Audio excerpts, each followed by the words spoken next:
Texas A&M University System's Board of Regents is considering bringing back their tradition of lighting a bonfire to commemorate the school's first football game against the University of Texas in 13 years. The Aggie bonfire was discontinued 25 years ago when the 60-foot structure collapsed, killing 12 people and injuring many more. Jessica Cha takes a look back at the tragedy and has more on what's happening now.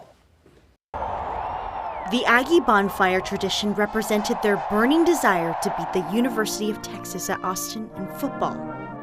The bonfires built by student workers each year are supposed to fall down. As legend has it, if the outhouse falls after midnight, it means A&M will beat Texas.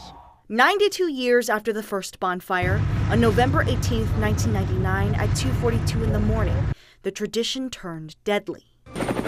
KVUE reported that the 60-foot tall stack of logs being built by current and former Texas A&M students for their annual Aggie bonfire collapsed. It killed 12 people and injured 27 others.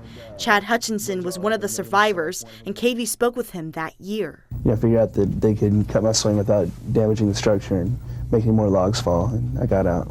5 years after the accident, the bonfire memorial was built in the same place as the tragedy. They hold a remembrance ceremony for it every year. But 25 years later, the university's Board of Regents is considering bringing it back. As many of you know, that we are scheduled to play the University of Texas next year in 24. Regents Chairman Bill Mahomes said at a board meeting last November that the teams played football together for a long time in the Southwest Conference.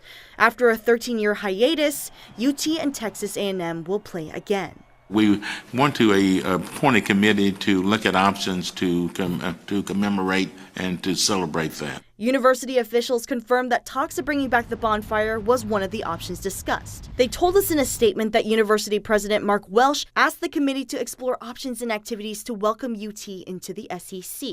Welsh will go over ideas in May and make his decision. In Austin, Jessica Cha, KVUE News.